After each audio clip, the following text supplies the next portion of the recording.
भूमिका जीने की राह पुस्तक घर घर में रखने योग्य है। इसके पढ़ने तथा अमल करने से लोक तथा परलोक दोनों में सुखी रहोगे, पापों से बचोगे, घर की कलह समाप्त हो जाएगी, बहू बेटे अपने माता पिता की विशेष सेवा किया करेंगे, घर में परमात्मा का निवास होगा, भूत प्रेत पितर भैरव बैताल जैसी बुरी आत्माएं उस परिवार के आसपास नहीं आएंगी, देवता उस भक्त परिवार की सुरक्षा करते हैं, अकाल मृत्यु उस भक्त की नहीं होगी जो इस पुस्तक को पढ़कर दीक्षा लेकर मर्यादा में रहकर साधना करेगा। इस पुस्तक को पढ़ने से उजड़े परिवार बस जाएंगे। जिस परिवार में यह पुस्तक रहेगी, इसको पढ़ेंगे, जिस कारण से नशा अपने आप छूट जाएगा, क्योंकि इसमें ऐसे प्रमाण हैं जो आत्मा को छू जाते हैं। शराब, तंबाकू तथा अन्य नशे के प्रति ऐसी घृणा हो जाएगी कि इनका नाम लेने से रूह कांप जाया करेगी। पूरा परिवार सुख का जीवन जिएगा। जीवन का सफर आसानी से तय होगा, क्योंकि जीवन का मार्ग साफ हो जाता है। इस पुस्तक में पूर्ण परमात्मा कौन है, उसका नाम क्या है, उसकी भक्ति कैसी है, सब जानकारी मिलेगी। मानव जीवन सफल हो जाएगा। परिवार में किसी प्रकार की बुराई नहीं रहेगी। परमात्मा की कृपा सदा बनी रहेगी। जीने की राह उत्तम मिलने से यात्रा आसान हो जाएगी। जो इस पुस्तक को घर में नहीं रखेगा, वह जीवन की राह उत्तम न मिलने से संसार रूपी वन में भटककर अनमोल जीवन नष्ट करेगा। परमात्मा के घर में जाकर पश्चाताप के अतिरिक्त कुछ हाथ नहीं लगेगा। उस समय आपको पता चलेगा कि जीने की राह उत्तम न मिलने से जिंदगी बर्बाद हो गई।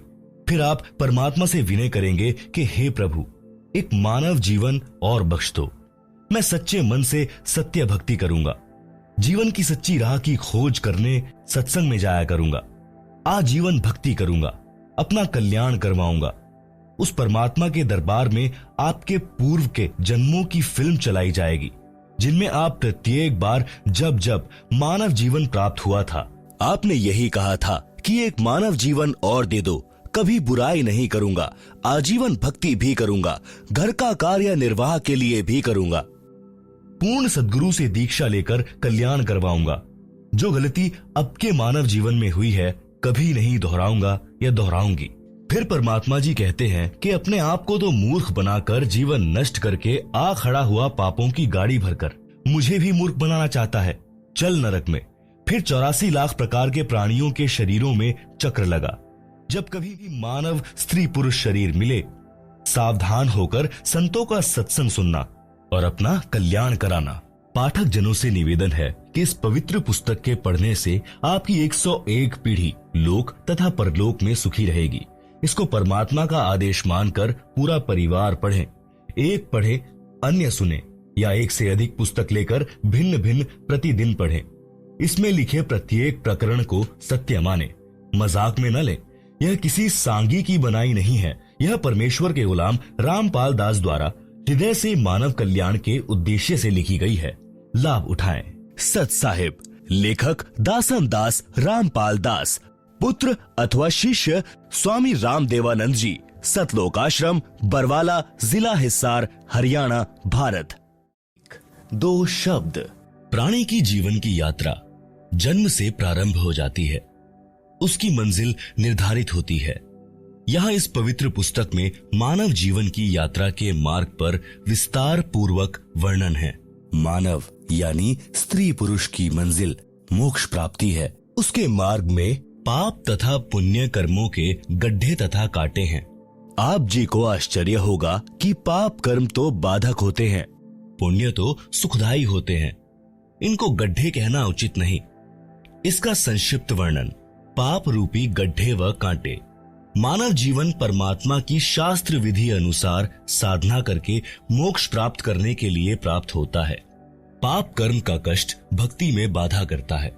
उदाहरण के लिए, पाप कर्म के कारण शरीर में रोग हो जाना, पशुधन में तथा फसल में हानि हो जाना, ऋण की वृद्धि करता है। ऋणी व्यक्ति दिन रात चिंतित रहता है, वह भक्ति नहीं कर पाता। पूर्ण सद्गुरु से दीक्षा लेने के पश्चात परमेश्वर उस भक्त के उपरोक्त कष्ट समाप्त कर देता है। तब भक्त अपनी भक्ति अधिक श्रद्धा से करने लगता है। परमात्मा पर विश्वास बढ़ता है, दृढ़ होता है। परंतु भक्त को परमात्मा के प्रति समर्पित होना चाहिए।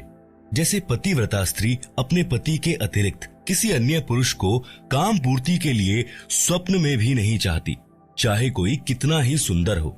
उसका पति अपनी पत्नी को हर संभव कोशिश करके सर्व सुविधाएं उपलब्ध करवाता है, विशेष प्रेम करता है। इसी प्रकार दीक्षा लेने के पश्चात आत्मा का संयोग परमात्मा से होता है। गुरुजी आत्मा का विवाह परमात्मा से करवा देता है।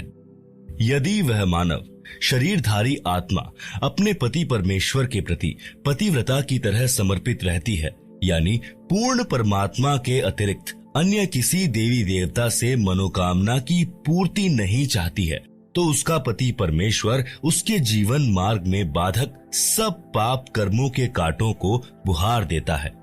उस आत्मा की जीने की राह सुगम व बाधा रहित हो जाती है। उसको मंजिल सरलता से मिल जाती है। उस आत्मा के लिए परमात्मा क्या करता है, उसको संत गरीबदास जी ने परमेश्वर कबीर जी से प्राप्त ज्ञान को इस प्रकार बताया है। गरीबदास जी कहते हैं, पतिव्रता जमी पर ज्यों ज्यों धरी है पावे, समर्थ झाड़ू देत है ना काटा लग जावे। कबीर परमेश्वर जी ने कहा है कि साधक के लक्षण कहूं, रहे ज्यो पतिव्रता नारी, तह कबीर परमात्मा को लगे आत्मा प्यारी। पतिव्रता के भक्ति पथ को आप साफ करें करतार, आन उपासना त्याग दे सो पतिव्रता पार। भक्ति करने से पाप नष्ट हो जाते हैं। जो भक्ति की राह में रोड़े बनते हैं, उनके लिए कबीर जी ने कहा है, जब ही सत्य नाम हृदय धरो, भयो पाप को नाश, जैसे चिंगारी अग्नि की पड़े पुराने घास। इसलिए पूर्ण गुरु से दीक्षा लेकर प्रत्येक स्त्री पुरुष, बालक, वृद्ध, युवा को भक्ति अवश्य करनी चाहिए। पुण्य भी भक्ति की राह में बाधक है। पूर्व जन्मों के पुण्य के कारण घर में धन होता है, सर्व सुविधाएं होती हैं। किसी को राजपद प्राप्त होता है जो भक्ति में बाधक होता है। वह सुख उसको परमात्मा से कोसों दूर यानी कई किलोमीटर दूर कर देता है। ऐसा सुख भी जीने की राह में रोड़ा है, परमात्मा प्राप्ति की मंजिल को दूर कर देता है। कबीर जी कहते हैं, सुख के माथे पत्थर पड़ो, नाम हृदय से जावे, बलिहारी व दुख के जो पल पल नाम रटावे। एक धनी व राजपद प्राप्त व्यक्ति को परमात्मा की कथा सुनाने की कोशिश करके देखें, उसकी बिल्कुल रुचि नहीं बनेगी। दूसरी ओर पाप कर्मों की मार झेल रहे व्यक्ति को परमात्मा चर्चा सुनाएं, उसे बताएं कि परमात्मा सर्व कष्ट दूर कर देता है। आप परमात्मा की भक्ति किया करो। देखो, अपने गांव का अमूक व्यक्ति उस संत से दीक्षा लेकर सुखी हो गया। वह भी आपकी तरह कष्ट में था, तो वह दुखी व्यक्ति भक्ति पर लग जाता है। उसके लिए वह दुख वरदान बन गया। जो सुखी है उसको कैसे समझाएं? उसके पास तो पुण्यों की मलाई पर्याप्त है। वह धनी व्यक्ति अपने पुण्यों को खा खर्च कर खाली होकर तथा पापों की मालगाड़ी भरकर मृत्यु उपरांत परमात्मा के दरबार में मुंह लटकाकर भयभीत होकर जाएगा। कुत्ते गधे सुअर के जन्म पाएगा। इसके विपरीत दुखी निर्धन व्यक्ति परमात्मा की भक्ति करके, दान धर्म करके वर्तमान जीवन में भी सुखी हो जाएगा। पाप कर्मों से बचकर, पुण्यों की मालगाड़ी भरकर, भक्ति धन का धनी होकर परमात्मा के दरबार में निर्भय होकर जाएगा। परमात्मा सीने से लगाएगा। उस भक्त को मोक्ष देकर सदा सुखी कर देगा। यदि धनी राज्य पद प्राप्त सुखी व्यक्ति भी भक्ति पर लग जाए तो उसका तो कार्य बना बनाया है, मोक्ष में कोई अड़चन नहीं है। एक प्रश्न। एक सज्जन पुरुष ने कहा कि मैं कोई नशा नहीं करता, सब बुराइयों से दूर हूँ, दूसरे की बहन बेटियों को अपनी समझता हूँ, कोई पाप नहीं करता, मुझे भक्ति की कोई आवश्यकता नहीं है। सत्संग में ऐसे ऐसे स्त्री पुरुष जाते देखे हैं जो प्रत्येक बुराई करते थे, बदनाम थे। इसका उत्तर, जैसे 2 एकड़ जमीन है, 1 एकड़ को बहाकर सवार रखा है, यानी उसके झाड़ बोझड़े घास काट कर हल या ट्रैक्टर से बाह करके साफ सुथरा कर रखा है और बीज बोया नहीं। दूसरे एकड़ जमीन में सब खरपतवार, झाड़ भोजड़े तथा घास अड़ा खड़ा है, तो दोनों ही व्यर्थ हैं। यदि दूसरे एकड़ को किसी ने संवार कर साफ करके गेहूं बो दिया और पहले साफ किए में कुछ नहीं बोया, तो दूसरा उस पहले वाले से कई गुना उपयोगी है, जिसको संवार कर छोड़ दिया गया और बीज बोया नहीं। इसलिए यदि आप विकार बुराई रहित हैं, तो आप जी को भक्ति बीज बोना पड़ेगा, तभी आप जी के शरीर रूपी जमीन का लाभ होगा। जो बुराई करते थे उनको ज्ञान हुआ और बुराई त्याग कर भक्ति करते हैं, तो उन्होंने अपने जीने की राह बदल ली, साफ कर ली, मंजिल निकट हो गई। आप आगे पढ़ेंगे कि एक वैश्या ने कबीर परमात्मा जी का सत्संग सुना और अपनी राह बदल ली तथा नाम दीक्षा लेकर सत्संग में जाने लगी। नगर के लोगों को अच्छा नहीं लगा, मुंह जोड़कर बातें बनाने लगे कि कबीर के सत्संग में बदनाम औरतें जाती हैं, ये अच्छे संत नहीं हैं। सब ऐसे ही लोग लुगाई इसके सत्संग में जाते हैं, अपनी बहन बेटियों को वहां मत जाने देना। ये विचार लोगों के सुनकर कुछ भक्त भी गुरुजी से गांव वालों की भाषा बोलने लगे। तब परमेश्वर कबीर जी ने बताया, कुष्टी हो संत बंदगी कीजिए, जे हो वैश्या को प्रभु विश्वास, चरण चित्त दीजिए। भावार्थ, यदि किसी भक्त को कुष्ठ रोग है और वह भक्ति करने लगा है, तो भक्त समाज को चाहिए कि उससे घृणा न करे, उसको प्रणाम करे जैसे अन्य भक्तों को करते हैं। उसका सम्मान करना चाहिए, उसका हौसला बढ़ाना चाहिए। भक्ति करने से उसका जीवन सफल होगा, रोग भी ठीक हो जाएगा। इसी प्रकार किसी वैश्या बेटी बहन को प्रेरणा बनी है भक्ति करने की, सत्संग में आने की, तो उसको परमात्मा पर विश्वास हुआ है। वह सत्संग विचार सुनेगी तो बुराई भी छूट जाएगी, उसका कल्याण हो जाएगा, समाज से बुराई निकल जाएगी। यदि वह सत्संग में आएगी ही नहीं, तो उसको अपने पाप कर्मों का एहसास कैसे होगा। जैसे मैला वस्त्र जल तथा साबुन के संपर्क में नहीं आएगा तो निर्मल कैसे होगा। इसीलिए ऐसी बदनाम स्त्री भी भक्ति करती है तो उसको भी विशेष आदर से बुलाएं, ताकि उसको सत्संग में आने में संकोच न हो। यदि उसको रोकोगे तो आप पाप के भागी बन जाओगे। इससे आगे की कथा में आप इसी पुस्तक जीने की राह में पृष्ठ नंबर 107 पर पढ़ेंगे, जिसकी हेडिंग है कबीर जी द्वारा शिष्यों की परीक्षा। श्रीमद् भागवत गीता के अध्याय 9 श्लोक 30 में भी यही प्रमाण है। लिखा है कि कोई अतिशय दुराचारी व्यक्ति भी है, यदि वह विश्वास के साथ परमात्मा की भक्ति करने लग गया है, तो उसे महात्मा के तुल्य मानना चाहिए। वह संतों के विचार सुनकर सुधर जाएगा और अपना कल्याण करवा लेगा। इसलिए मानव शरीरधारी प्राणी को परमात्मा की भक्ति तथा शुभ कर्म, दान धर्म गुरु जी की शरण में आकर अवश्य करने चाहिए। पूज्य कबीर परमेश्वर जी ने कहा है कि मानुष जन्म दुर्लभ है, मिले न बारंबार, तरवर से पत्ता टूट गिरे, बहुर न लागे डार। भावार्थ, कबीर परमात्मा जी ने समझाया है कि हे मानव शरीरधारी प्राणी, यह मानव जन्म स्त्री पुरुष बहुत कठिनता से युगों पर्यंत प्राप्त होता है। ये बार बार नहीं मिलता। इस शरीर के रहते रहते शुभ कर्म तथा परमात्मा की भक्ति कर, अन्यथा यह शरीर समाप्त हो गया तो आप पुनः इसी स्थिति यानी मानव शरीर को प्राप्त नहीं कर पाओगे। जैसे वृक्ष से पत्ता टूटने के पश्चात उसी डाल पर पुनः नहीं लगता। इसीलिए इस मानव शरीर के अवसर को व्यर्थ न गवा। कबीर जी ने फिर कहा, मानुष जन्म पाए कर नहीं रटे हरि नाम, जैसे कुआं जल बिना बनवाया क्या काम। भावार्थ, मानव जीवन में यदि भक्ति नहीं करता तो वह जीवन ऐसा है जैसे सुंदर कुआं बना रखा है। यदि उसमें जल ही नहीं है या जल है तो खारा यानी पीने योग्य नहीं है। उसका भी नाम भले ही कुआं है, परंतु गुण कुएं वाले नहीं हैं। इसी प्रकार मनुष्य भक्ति नहीं करता तो उसको भी मानव कहते हैं, परंतु मनुष्य वाले गुण नहीं हैं। पूर्व जन्मों में किए शुभ अशुभ कर्मों तथा भक्ति के कारण कोई स्वस्थ है, वह अचानक रोगी हो जाता है और लाखों रुपए उपचार पर खर्च करके मृत्यु को प्राप्त हो जाता है। कोई जन्म से रोगी होता है, आजीवन कष्ट भोग कर मर जाता है। कोई निर्धन होता है, कोई धनवान ही जन्मता है। किसी के लड़के लड़की होते हैं तो किसी को संतान प्राप्त ही नहीं होती, किसी को पुत्री पुत्री ही संतान होती है। चाहने पर भी पुत्र नहीं होता। ये सब पूर्व जन्मों के कर्मों का फल मानव भोगता है। जब तक पुनः भक्ति प्रारंभ नहीं करता तब तक पूर्व वाले संस्कार ही प्राणी को प्राप्त होते हैं। जिस समय पूर्ण सद्गुरु से दीक्षा लेकर मर्यादा से भक्ति करने लगता है तो शुभ संस्कारों में वृद्धि होने से दुख का वक्त सुख में बदलने लग जाता है। मानव जीवन की आम धारणा।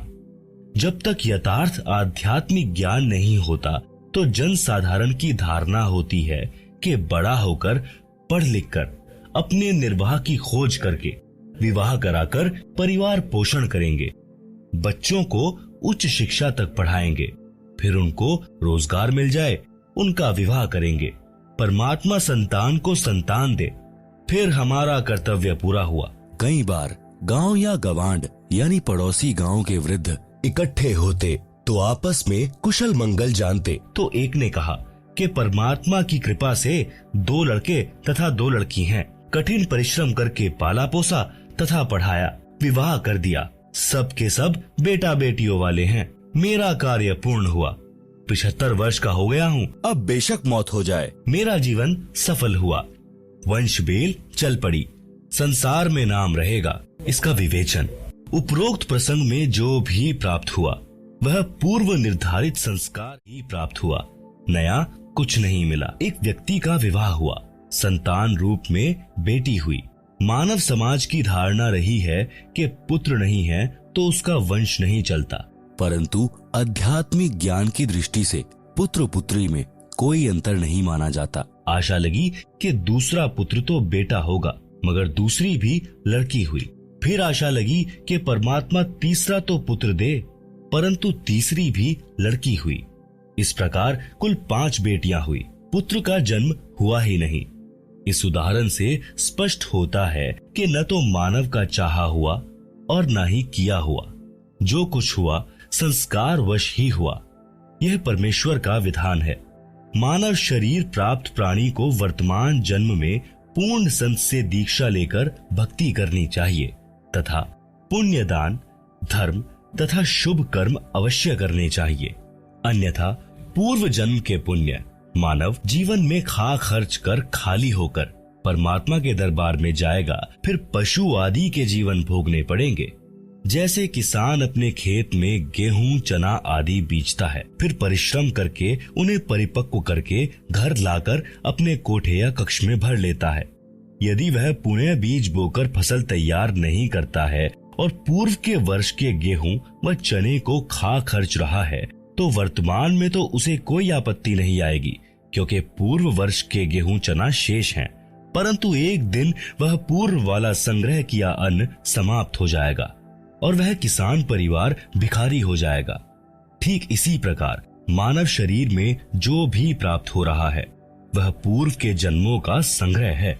यदि वर्तमान में शुभ कर्म तथा भक्ति नहीं की तो भविष्य का जीवन नरक हो जाएगा। अध्यात्म ज्ञान होने के पश्चात मानव बुद्धिमान किसान की तरह प्रति वर्ष प्रत्येक मौसम में दान धर्म स्मरण रूपी फसल बोएगा तथा अपने घर में संग्रह करके खाएगा तथा बेचकर अपना खर्च भी चलाएगा। यानी पूर्ण गुरु जी से दीक्षा लेकर उनके बताए अनुसार साधना तथा दान धर्म प्रति समागम में करके भक्ति धन को संग्रह करेगा। इसीलिए परम संत मानव को जीने की राह बताता है। उसका आधार सत्य आध्यात्मिक ज्ञान सर्व ग्रंथों से प्रमाणित होता है। जैसा कि पूर्वोक्त प्रसंग में एक वृद्ध ने बताया कि सर्व संतान का पाल पोस कर विवाह कर दिया। मेरे मानव जीवन का कार्य पूरा हुआ, मेरा जीवन सफल हुआ, अब बेशक मौत आ जाए। विचारणीय विषय है कि उसने तो पूर्व का जमा ही खर्च कर दिया, भविष्य के लिए कुछ नहीं किया, जिस कारण से उस व्यक्ति का मानव जीवन व्यर्थ गया। कबीर जी ने कहा है, क्या मांगू कुछ थिर ना रहाई, देखत नैन चला जग जाई, 1 लख पूत 1.25 लाख नाती, उस रावण के दीवाना बाती। भावार्थ, यदि एक मनुष्य एक पुत्र से वंशबेल को सदा बनाए रखना चाहता है तो ये उसकी भूल है। जैसे श्रीलंका के राजा रावण के 1 लाख पुत्र थे तथा 1.25 लाख पौत्र थे।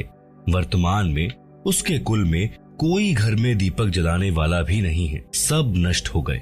इसलिए हे मानव, परमात्मा से ये क्या मांगता है जो स्थायी ही नहीं है? यह अध्यात्म ज्ञान के अभाव के कारण प्रेरणा बनी है। परमात्मा आपको आपका संस्कार देता है, आपका किया कुछ नहीं हो रहा। उस वृद्ध की बात को माने कि पुत्र के होने से, वंश वृद्धि होने से संसार में नाम बना रहता है। एक गांव में प्रारंभ में 4 या 5 व्यक्ति थे। उनके वंश के सैकड़ों परिवार बने हैं। उनका वंश चल रहा है, उनका संसार में नाम भी चल रहा है। परंतु शास्त्रोक्त विधि से भक्ति न करने के कारण परमात्मा के विधानानुसार वह भला पुरुष कहीं गधा बनकर कष्ट उठा रहा होगा।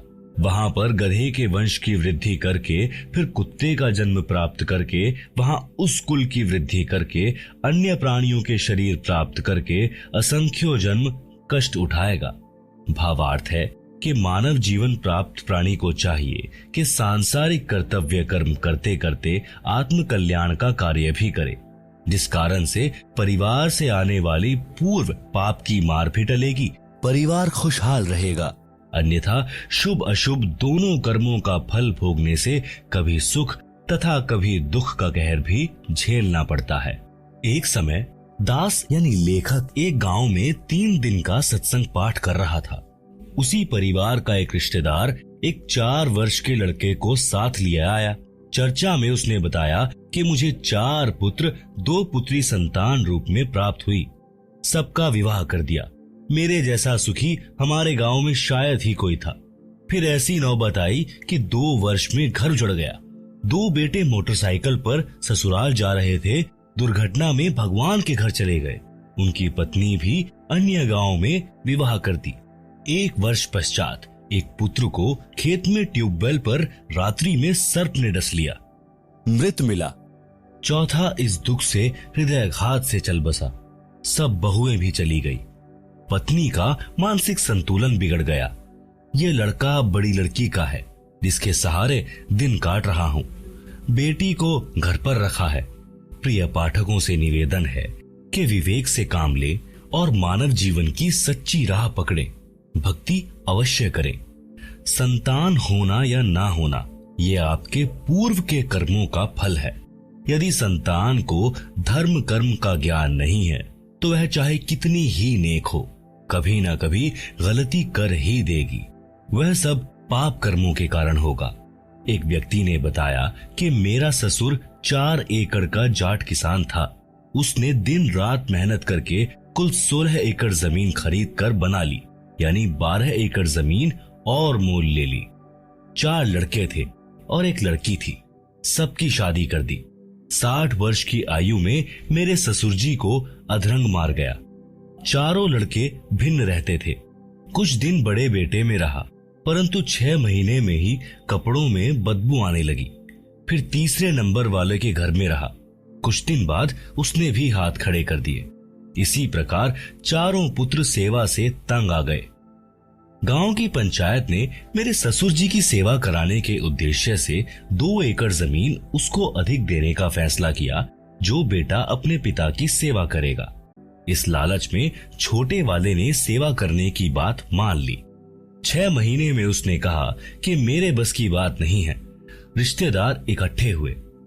सब बच्चों को सभी प्रकार से समझाया, परंतु कोई सेवा को तैयार नहीं हुआ। वह भक्त बता रहा था कि मेरा ससुर बोल भी नहीं पा रहा था। जब छोटा पोता सामने आया तो गर्दन के संकेत से कह रहा था कि आजा मेरे पास, लाड करूंगा। यह भूल पड़ी है। बेटों ने तो कर दी मौज, पोतों की कसर बाकी है। उन 2 एकड़ को ठेके पर देकर उसके लिए एक नौकर रखा। दुर्गति से मरा। विचार करें कि ऐसे कमेरे व्यक्ति को ये भी ज्ञान होता कि भक्ति तथा धर्म के बिना मानव जीवन नरक बन जाता है, तो वह उसके साथ साथ परमात्मा की भक्ति भी करता तथा ऐसी दशा को प्राप्त नहीं होता। बच्चे भी सेवा करते।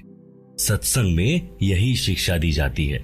श्रद्धालुओं को दया धर्म का पाठ पढ़ाया जाता है। आश्रम में सत्संग के दौरान वृद्ध, रोगी, अपंग, छोटे बच्चों सहित माताएं, बहनें, बेटियां आती हैं। आश्रम में पुराने भक्तों, तथा भक्तमतियों की ड्यूटी लगाई जाती है। वे आने वाले वृद्धों, रोगियों तथा अन्य असहायों की सेवा करते हैं, उनको स्नान कराते हैं, उनके वस्त्र धोते हैं, भोजनालय से भोजन प्रसाद लाकर पंडाल में बैठों को खिलाते हैं, चाय दूध भी वही बैठों को लाकर देते हैं। विचार करें कि जो बच्चे सत्संग में जाने वाले तथा बेटी, बहनें, माई व भक्त भाई सत्संग में आने वाले गैरों की सेवा करते हैं, तो वे घर पर अपने माता पिता, भाई बहन, सास ससुर की भी उसी भाव से सेवा करेंगे, क्योंकि उनका स्वभाव बन जाता है। उनके दिलों में दया भरी रहती है। उनको परमात्मा का विधान अच्छी तरह याद होता है। जैसा कि पूर्व में प्रसंग है कि एक कमेरे किसान को अधरंग मारना और बच्चों द्वारा अनदेखा करना। यदि वे लड़के तथा बहुएं सत्संग में जाते तो वे अपने पिता की बहुत सेवा करते। यदि वह किसान परमात्मा की भक्ति करता तो उसका शरीर स्वस्थ रहता और उसकी भक्ति के कारण भजन के तेज से प्रभावित होकर परिवार अपने आप आदर करता है। उदाहरण के लिए साधु संत भक्ति ही करते हैं, जिस कारण गांव का गांव उनका सेवा सत्कार करता है। इसी प्रकार भक्ति करने से परमात्मा की शक्ति अपने आप अन्य को प्रेरित करके भक्त के अनुकूल परिस्थिति बना देती है। इसीलिए भक्ति करने की प्रेरणा संतजन देते हैं। सत्संग से जीने की राह अच्छी बनती है। कबीर परमेश्वर ने फिर बताया है, काया तेरी है नहीं, माया कहां से होए, भक्ति कर दिल पाक से, जीवन है दिन दोए। बिन उपदेश अचंभ है, क्यों जीवत है प्राण, भक्ति बिना कहां ठोर है, ये नर नाही पाषाण।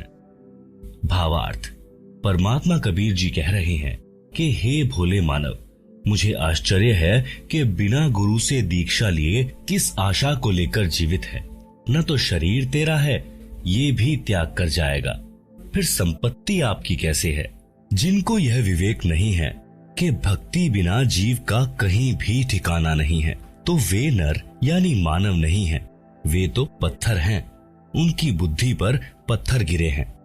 कबीर जी ने फिर कहा है कि बेगार की परिभाषा, अगम निगम को खोज ले, बुद्धि विवेक विचार, उदय अस्त का राज मिले तो बिन नाम बेकार। भावार्थ, पुराने समय में पुलिस थानों में जीप, कार आदि गाड़ियां नहीं होती थी। जब पुलिस वालों को कहीं छापा मारनी होती थी तो किसी प्राइवेट 3 व्हीलर या 4 व्हीलर वालों को जबरदस्ती पकड़ लेते और उसके व्हीकल में बैठकर जहां जाना होता ले जाते। ड्राइवर भी 3 व्हीलर वाला होता था तथा पेट्रोल डीजल भी वही अपनी जेब से डलवाता था। उस दिन की दिहाड़ी भी नहीं कर पाता था।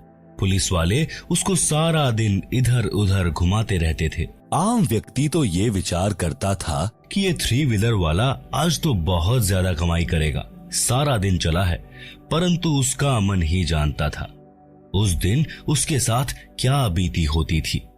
ऐसे ही राजा लोग इस जन्म में भक्ति ना करके केवल राज्य व्यवस्था को बनाए रखने में जीवन समाप्त कर रहे हैं, तो वे बेगार करके जाते हैं।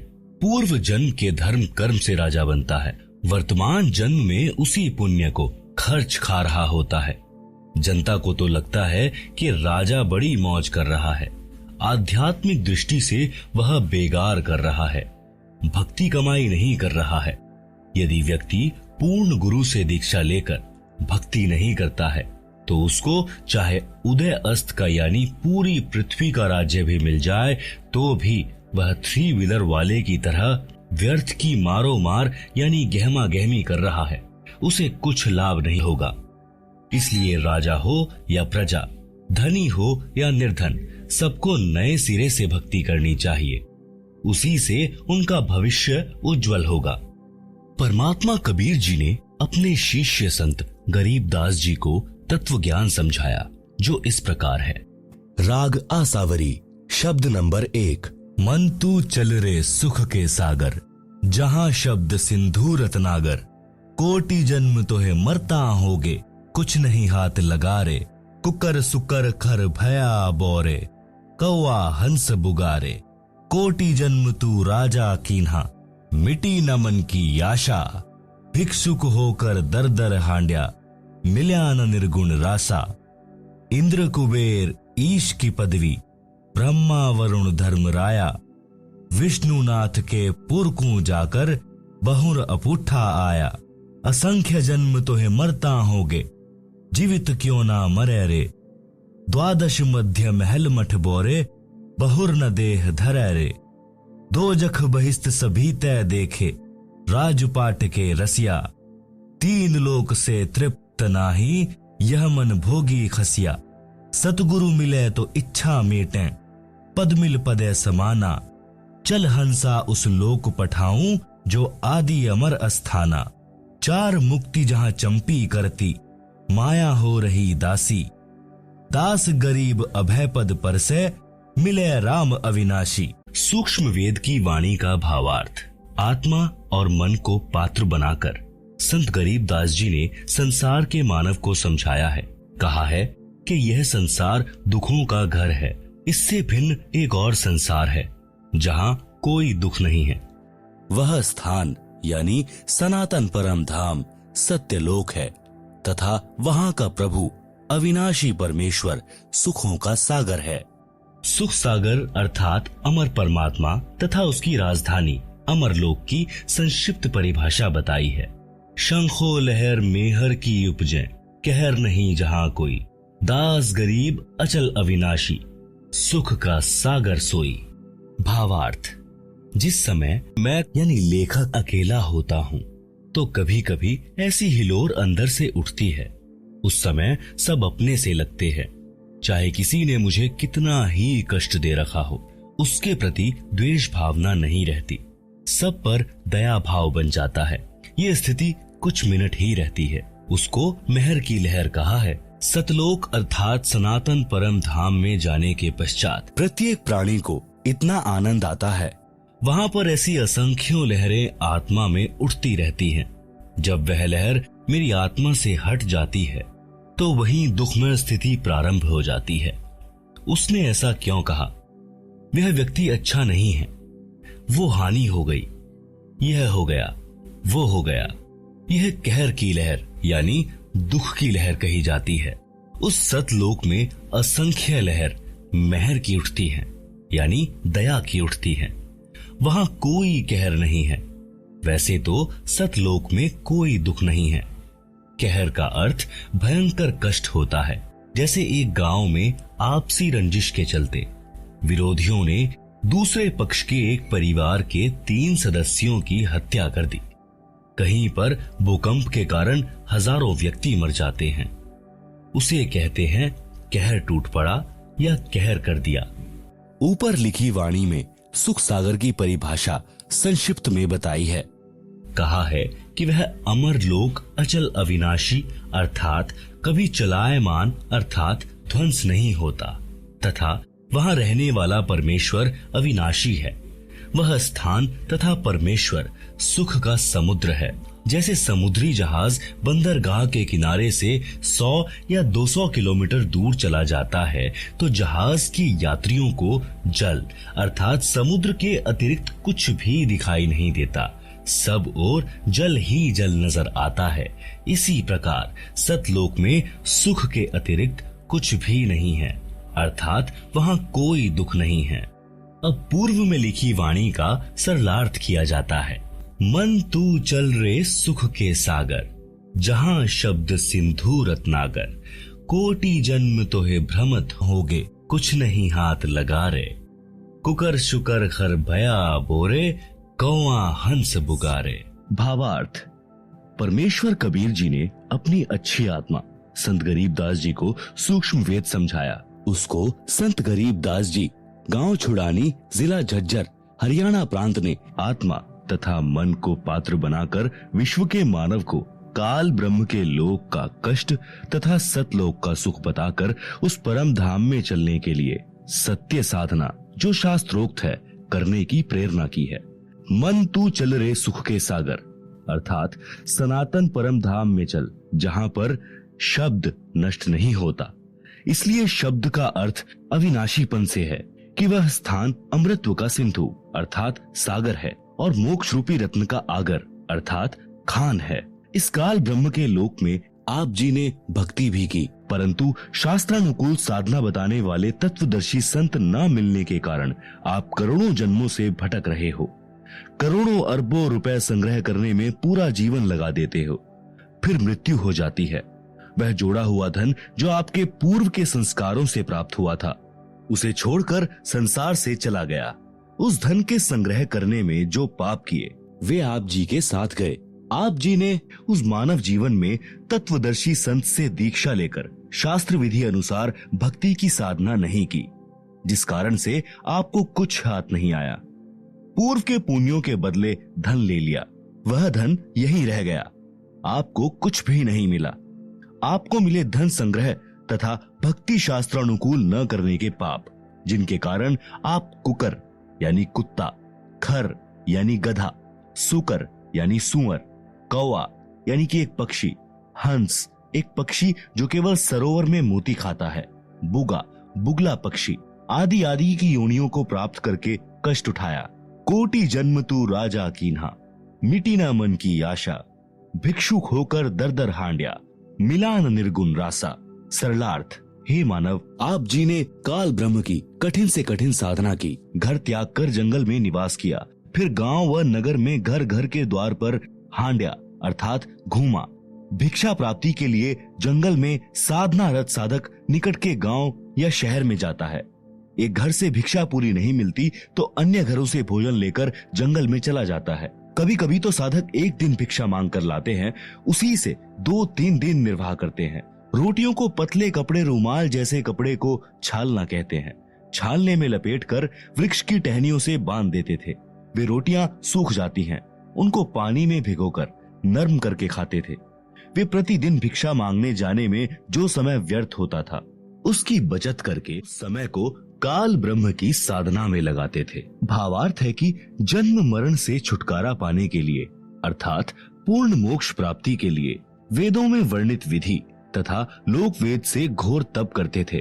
उनको तत्वदर्शी संत न मिलने के कारण निर्गुण रासा अर्थात गुप्त ज्ञान, जिसे तत्व ज्ञान कहते हैं, वह नहीं मिला, क्योंकि यजुर्वेद अध्याय 40 मंत्र 10 में तथा चारों वेदों का सारांश रूप श्रीमद् भगवद गीता अध्याय 4 श्लोक 32 तथा 34 में कहा है कि जो यज्ञों अर्थात धार्मिक अनुष्ठानों का विस्तृत ज्ञान स्वयं सच्चिदानंद घन ब्रह्म अर्थात परम अक्षर ब्रह्म अपने मुख कमल से बोलकर सुनाता है, वह तत्व ज्ञान अर्थात सूक्ष्म वेद है। गीता ज्ञान दाता ब्रह्म ने कहा है कि उस तत्व ज्ञान को तू तत्व ज्ञानियों के पास जाकर समझ। उनको दंडवत प्रणाम करने से, नम्रता पूर्वक प्रश्न करने से वे परमात्म तत्व को भली भांति जानने वाले तत्वदर्शी संत तुझे तत्व ज्ञान का उपदेश करेंगे। इससे सिद्ध हुआ कि तत्व ज्ञान न वेदों में है और न ही गीता शास्त्र में। यदि होता तो एक अध्याय और बोल देता, कह देता कि तत्व ज्ञान उस अध्याय में पढ़े। संत गरीबदास जी ने मन के बहाने मानव शरीरधारी प्राणियों को समझाया है कि वह निर्गुण रासा अर्थात तत्व ज्ञान न मिलने के कारण काल ब्रह्म की साधना करके आप करोड़ों जन्मों में राजा बने। फिर भी मन की इच्छा समाप्त नहीं हुई, क्योंकि राजा सोचता है कि स्वर्ग में सुख है, यहाँ राज में कोई सुख चैन नहीं है, शांति नहीं है। निर्गुण रासा का भावार्थ, निर्गुण का अर्थ है कि वह वस्तु तो है परंतु उसका लाभ नहीं मिल रहा।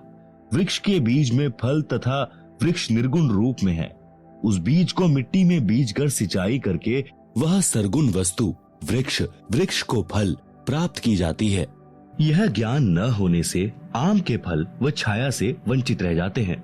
रासा अर्थात झंझट अर्थात उलझा हुआ कार्य। सूक्ष्म वेद में परमेश्वर कबीर जी ने कहा है, 9 मन यानी 360 किलोग्राम सूत यानी कच्चा धागा।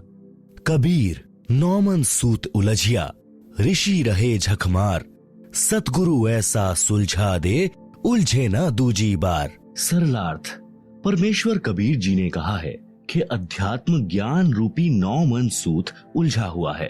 1 किलोग्राम उलझे हुए सूत को सीधा करने में 1 दिन से भी अधिक जुलाहों का लग जाता था। यदि सुलझाते समय धागा टूट जाता तो कपड़े में गांठ लग जाती। गांठ गठीले कपड़े को कोई मोल नहीं लेता था। इसलिए परमेश्वर कबीर जुलाहे ने जुलाहों का सटीक उदाहरण बताकर समझाया है कि अधिक उलझे हुए सूत को कोई नहीं सुलझाता था। अध्यात्म ज्ञान उसी 9 मन उलझे हुए सूत के समान है जिसको सद्गुरु अर्थात तत्वदर्शी संत ऐसा सुलझा देगा जो पुनः नहीं उलझेगा। बिना सुलझे अध्यात्म ज्ञान के आधार से अर्थात लोक वेद के अनुसार साधना करके स्वर्ग नरक 84 लाख प्रकार के प्राणियों के जीवन, पृथ्वी पर किसी टुकड़े का राज्य, स्वर्ग का राज्य प्राप्त किया, पुनः फिर जन्म मरण के चक्र में गिरकर कष्ट पर कष्ट उठाया, परंतु काल ब्रह्म की वेदों में वर्णित विधि के अनुसार साधना करने से वह परम शांति तथा सनातन परम धाम प्राप्त नहीं हुआ जो गीता अध्याय 18 श्लोक 62 में कहा है, और न ही परमेश्वर का वह परम पद प्राप्त हुआ जहां जाने के पश्चात साधक लौटकर संसार में कभी नहीं आते, जो गीता अध्याय 15 श्लोक 4 में कहा है। काल ब्रह्म की साधना से निम्न लाभ होता रहता है। वाणी नंबर 3, इंद्र कुबेर ईश की पदवी, ब्रह्मा वरुण धर्मराया, विष्णुनाथ के पुरकू जाकर बहुर अपूठा आया। सरलार्थ, काल ब्रह्म की साधना करके साधक इंद्र का भी पद प्राप्त कर सकता है। इंद्र स्वर्ग के राजा का पद है। इसको देवराज अर्थात देवताओं का राजा तथा सुरपति भी कहते हैं। यह सिंचाई विभाग अर्थात वर्षा मंत्रालय भी अपने अधीन रखता है। एक प्रश्न, इंद्र की पदवी कैसे प्राप्त होती है? उत्तर, अधिक तप करने से तथा 100 मन घी का प्रयोग करके धर्म यज्ञ करने से एक धर्म यज्ञ संपन्न होती है। ऐसी 100 धर्म यज्ञ निर्विघ्न करने से इंद्र की पदवी साधक प्राप्त करता है। तप या यज्ञ के दौरान यज्ञ या तप की मर्यादा भंग हो जाती है तो नए सिरे से यज्ञ या तप करना पड़ता है। इस प्रकार इंद्र की पदवी प्राप्त होती है। एक और प्रश्न, इंद्र का शासन काल कितना है? मृत्यु उपरांत इंद्र के पद को छोड़कर प्राणी किस योनि को प्राप्त करता है? उत्तर, इंद्र स्वर्ग के राजा के पद पर 72 चौकड़ी अर्थात 72 चतुर्युग तक बना रहता है। एक चतुर्युग में सतयुग, त्रेता युग, द्वापर युग तथा कलयुग का समय होता है, जो 17,28,000 प्लस 12,96,000 प्लस 8,64,000 प्लस 4,32,000 क्रमशः सतयुग प्लस त्रेता युग प्लस द्वापर युग प्लस कलयुग का समय अर्थात 43,20,000 वर्ष का समय एक चतुर्युग में होता है। ऐसे बने 72 चतुर्युग तक वह साधक इंद्र के पद पर स्वर्ग के राजा का सुख भोगता है। एक कल्प अर्थात ब्रह्मा जी के एक दिन में यानी कि जो 1008 चतुर्युग का होता है, 14 जीव इंद्र के पद पर रहकर अपना किया पुण्य कर्म भोगते हैं। इंद्र के पद को भोगकर वे प्राणी गधे का जीवन प्राप्त करते हैं। एक कथा, मार्कंडेय ऋषि तथा अप्सरा का संवाद। एक समय बंगाल की खाड़ी में मार्कंडेय ऋषि तप कर रहा था।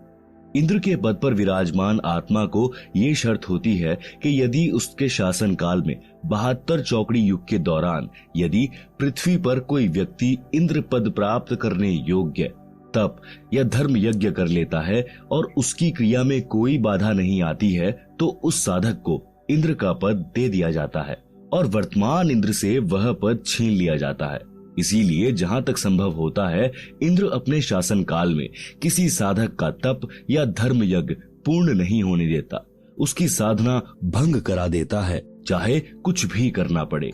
जब इंद्र को उसके दूतों ने बताया कि बंगाल की खाड़ी में मार्कंडेय नामक ऋषि तप कर रहे हैं, इंद्र ने मार्कंडेय ऋषि का तप भंग करने के लिए उर्वशी यानी कि इंद्र की पत्नी भेजी। सर्व श्रृंगार करके देवपरी मार्कंडेय ऋषि के सामने नाचने गाने लगी। अपनी सिद्धि से उस स्थान पर बसंत ऋतु जैसा वातावरण बना दिया। मार्कंडेय ऋषि ने कोई उत्सुकता नहीं दिखाई। उर्वशी ने कमर का नाड़ा तोड़ दिया, निर्वस्त्र हो गई। तब मार्कंडेय ऋषि बोले, हे बेटी, हे बहन, हे माई, आप यह क्या कर रही हो? आप यहाँ गहरे जंगल में अकेली किस लिए आई? उर्वशी ने कहा कि ऋषि जी मेरे रूप को देखकर इस आरण्य खंड यानी वन खंड के सर्व साधक अपना संतुलन खो गए, परंतु आप डगमग नहीं हुए। न जाने आपकी समाधि कहाँ थी। कृपया आप मेरे साथ इंद्रलोक में चलो, नहीं तो मुझे सजा मिलेगी कि तू हार कर आ गई। मार्कंडेय ऋषि ने कहा कि मेरी समाधि ब्रह्मलोक में गई थी, जहां पर मैं उन उर्वशियों का नाच देख रहा था जो इतनी सुंदर हैं कि तेरे जैसी तो उनकी 7 बांदियां अर्थात नौकरानियां हैं। इसीलिए मैं तेरे को क्या देखता, तेरे पर क्या आसक्त होता। यदि तेरे से कोई सुंदर हो तो उसे ले आ। तब देवपरी ने कहा कि इंद्र की पटरानी अर्थात मुख्य रानी मैं ही हूँ, मुझसे सुंदर स्वर्ग में कोई औरत नहीं है। तब मार्कंडेय ऋषि ने पूछा कि इंद्र की मृत्यु होगी तब तू क्या करेगी। उर्वशी ने उत्तर दिया कि मैं 14 इंद्र भोगूंगी। भावार्थ है कि श्री ब्रह्मा जी के एक दिन में 1008 चतुर्युग होते हैं, जिसमें 72 चतुर्युग का शासनकाल पूरा करके 14 इंद्र मृत्यु को प्राप्त होते हैं। इंद्र की रानी वाली आत्मा ने किसी मानव जन्म में इतने अत्यधिक पुण्य किए थे, जिस कारण से वह 14 इंद्रों की पटरानी बनकर स्वर्ग सुख तथा पुरुष सुख को भोगेगी। मार्कंडेय ऋषि ने कहा कि वो 14 इंद्र भी मरेंगे, तब तू क्या करेगी। उर्वशी ने कहा कि फिर मैं मृत्यु लोक यानी पृथ्वी लोक को मनुष्य लोक अर्थात मर्त्य लोक कहते हैं, मैं गधी बन जाऊंगी और जितने इंद्र मेरे पति होंगे वे भी पृथ्वी पर गधे की योनि प्राप्त करेंगे। मार्कंडेय ऋषि बोले, फिर मुझे ऐसे लोक में क्यों ले जा रही थी जिसका राजा गधा बनेगा और रानी गधी की योनि प्राप्त करेगी। उर्वशी बोली कि अपनी इज्जत रखने के लिए, नहीं तो वे कहेंगे कि तू हार कर आई है। मार्कंडेय ऋषि ने कहा कि गधियों की कैसी इज्जत, तू वर्तमान में भी गधी है क्योंकि तू 14 खसम करेगी और मृत्यु उपरांत तू स्वयं स्वीकार रही है कि मैं गधी बनूंगी। गधी की कैसी इज्जत। इतने में वहीं पर इंद्र आ गया, विधानानुसार अपना इंद्र का राज्य मार्कंडेय ऋषि को देने के लिए। कहा कि ऋषि जी हम हारे और आप जीते, आप इंद्र की पदवी स्वीकार करें। मार्कंडेय ऋषि बोले, अरे अरे इंद्र की पदवी मेरे किसी काम की नहीं, मेरे लिए तो काग यानी कौवे की बीट के समान है। मार्कंडेय ऋषि ने इंद्र से फिर कहा कि तू मेरे बताए अनुसार साधना कर, तेरे को ब्रह्मलोक ले चलूंगा, इस इंद्र के राज्य को छोड़ दे। इंद्र ने कहा कि हे ऋषि जी, अब तो मुझे मौज मस्ती करने दो, फिर कभी देखूंगा।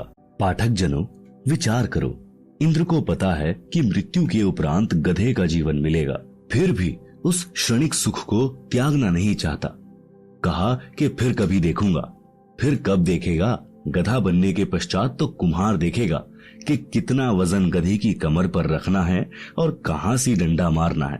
ठीक इसी प्रकार इस पृथ्वी पर कोई छोटे से टुकड़े का प्रधानमंत्री, मंत्री, मुख्यमंत्री या राज्य में मंत्री बना है या किसी पद पर सरकारी अधिकारी या कर्मचारी बना है या धनी है, उसको कहा जाता है कि आप भक्ति करो नहीं तो गधे बनोगे।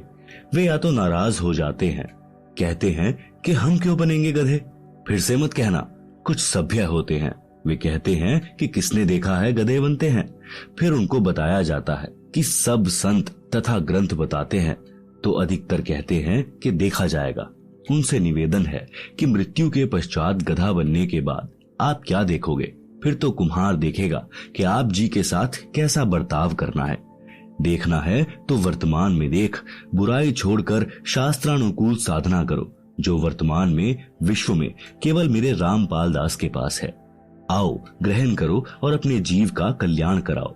ऊपर लिखी वाणी नंबर 3 में बताया है कि इंद्र, कुबेर तथा ईश की पदवी प्राप्त करने वाले तथा ब्रह्मा जी का पद तथा वरुण, धर्मराय का पद प्राप्त करके तथा विष्णु जी के लोक को प्राप्त कर देव पद प्राप्त भी वापस जन्म मरण के चक्र में रहता है। स्वर्ग लोक में 33 करोड़ देव पद हैं, जैसे भारतवर्ष की संसद में 540 सांसदों के पद हैं। व्यक्ति बदलते रहते हैं, उन्हीं सांसदों में से प्रधानमंत्री तथा अन्य केंद्रीय मंत्री आदि आदि बनते हैं। इसी प्रकार उन 33 करोड़ देवताओं में से ही कुबेर का पद अर्थात धन के देवता का पद प्राप्त होता है, जैसे वित्त मंत्री होता है। ईश की पदवी का अर्थ है प्रभु पद, जो लोक वेद में कुल 3 माने गए हैं। 1 श्री ब्रह्मा जी, 2 श्री विष्णु जी तथा 3 श्री शिव जी। वरुण देव जल का देवता है।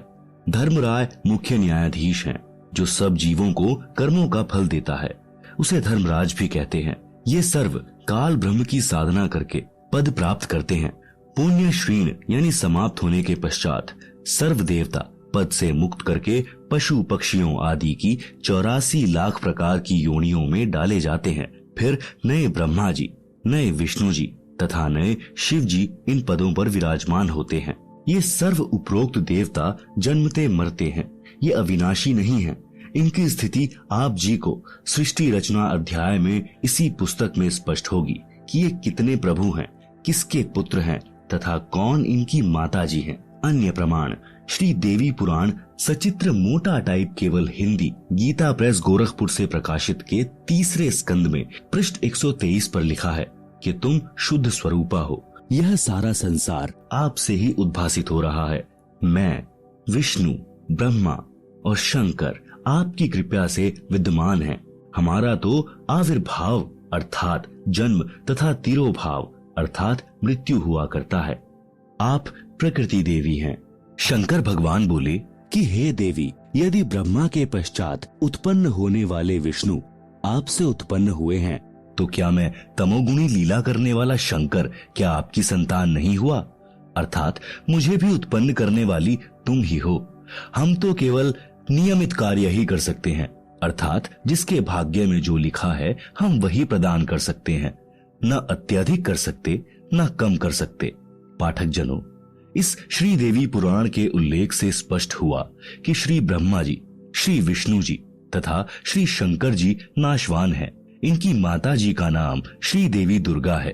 अधिक जानकारी आप सृष्टि रचना अध्याय से ग्रहण करेंगे, जो इसी पुस्तक में पीछे पृष्ठ 254 पर लिखी है। ये प्रधान देवता है। अन्य इनसे निम्न स्तर के देव हैं। ये सर्व जन्मते मरते हैं। अविनाशी राम नहीं है, अविनाशी परमात्मा नहीं है। श्रीमद् भागवत गीता अध्याय 10 श्लोक 2 में लिखा है कि गीता ज्ञान दाता काल ब्रह्म ने कहा है कि मेरी उत्पत्ति को ना तो देवता जानते और ना महर्षि जन जानते, क्योंकि इन सब का आदि कारण मैं ही हूँ, अर्थात ये सर्व मेरे से उत्पन्न हुए हैं। गीता अध्याय 4 श्लोक 5 में गीता ज्ञान बोलने वाले ने कहा है कि हे अर्जुन, तेरे और मेरे बहुत जन्म हो चुके हैं, तू नहीं जानता, मैं जानता हूँ। गीता अध्याय 2 श्लोक 12 में भी स्पष्ट है कि तू, मैं तथा सब राजा सेना पहले भी जन्मे थे, आगे भी जन्मेंगे। गीता अध्याय 14 श्लोक 3 में गीता ज्ञान दाता ने कहा है कि हे अर्जुन, मेरी प्रकृति अर्थात दुर्गा तो गर्भ धारण करती है, मैं उसके गर्भ में बीज स्थापित करता हूँ, जिससे सर्व प्राणियों की उत्पत्ति होती है। गीता अध्याय 14 श्लोक 4 में गीता ज्ञान दाता ने कहा है कि हे अर्जुन, नाना प्रकार की सब योनियों में जितने शरीरधारी मूर्तियां उत्पन्न होती हैं, महत प्रकृति तो उन सबकी गर्भ धारण करने वाली माता है। अहम ब्रह्म यानी मैं ब्रह्म बीज स्थापित करने वाला पिता हूँ। गीता अध्याय 14 श्लोक 5 गीता ज्ञान दाता ने स्पष्ट किया है कि हे अर्जुन, सत्व गुण श्री विष्णु जी, रज गुण श्री ब्रह्मा जी तथा तम गुण श्री शिव जी, ये प्रकृति अर्थात दुर्गा देवी से उत्पन्न तीनों देवता अर्थात तीनों गुण अविनाशी जीवात्मा को कर्मों के अनुसार शरीर में बांधते हैं। उपरोक्त प्रमाणों से स्पष्ट हुआ कि उपरोक्त देवता नाशवान है तथा काल ब्रह्म की संतान है। प्रसंग चल रहा है कि वाणी संख्या 3 का सरलार्थ इंद्र, कुबेर, ईश अर्थात ब्रह्मा विष्णु शिव तक की पदवी प्राप्त करके तथा वरुण धर्मराय की पदवी तथा श्री विष्णुनाथ के लोक को प्राप्त करके भी जन्म मरण के चक्र में रहते हैं। मार्कंडेय ऋषि जी ब्रह्म साधना कर रहे थे, उसी को सर्वोत्तम मान रहे थे, इसीलिए इंद्र को कह रहे थे कि आ, तेरे को ब्रह्म साधना का ज्ञान कराऊं। ब्रह्मलोक की तुलना में स्वर्ग का राज्य हलवे की तुलना में जैसे कौवे की बीट है। पाठक जनों, आप जी ने ब्रह्म साधना करने वाले श्री चुणक ऋषि, श्री दुर्वासा ऋषि तथा कपिल मुनि जिन्होंने ब्रह्म साधना की थी, उनकी साधना को गीता ज्ञान दाता ने गीता अध्याय 7 श्लोक 18 में अनुत्तम अर्थात घटिया बताया है। उसी श्रेणी की साधना मार्कंडेय ऋषि जी की थी, जिसको अति उत्तम मान कर रहे थे तथा इंद्र जी को भी राय दे रहे थे कि ब्रह्म साधना कर ले। सूक्ष्म वेद में कहा है कि औरों पंथ बतावही आप न जाने रहा, मोती मुक्ता दर्शत नाही, ये जग है सब अंधरे, दिखत के तो नैन जिसम है, फिरा मोतिया बिंदरे। वेद पढ़े पर भेद न जाने, बांचे पुराण 18, पत्थर की पूजा करें, भूले सिरजनहारा। वाणी नंबर 1 का भावार्थ। अन्य को मार्गदर्शन करते हैं, स्वयं भक्ति का मार्ग ज्ञान नहीं। वाणी नंबर 2 का भावार्थ। तत्वदर्शी संत के अभाव के कारण मोती मुक्ता यानी मोक्ष रूपी मोती अर्थात मोक्ष मंत्र दिखाई नहीं देता। यह सर्व संसार अध्यात्म ज्ञान नेत्रहीन अंधा है। जिस किसी को मोतियाबिंद, जो एक प्रकार का नेत्र रोग है जिसमें आंखें स्वस्थ दिखाई देती हैं, परंतु उस रोग ग्रस्त व्यक्ति को कुछ दिखाई नहीं देता। यह उदाहरण देकर बताया है कि फर्राटेदार संस्कृत भाषा बोलते हैं, लगते हैं महाविद्वान हैं, परंतु सदग्रंथों के गूढ़ रहस्यों को नहीं जानते।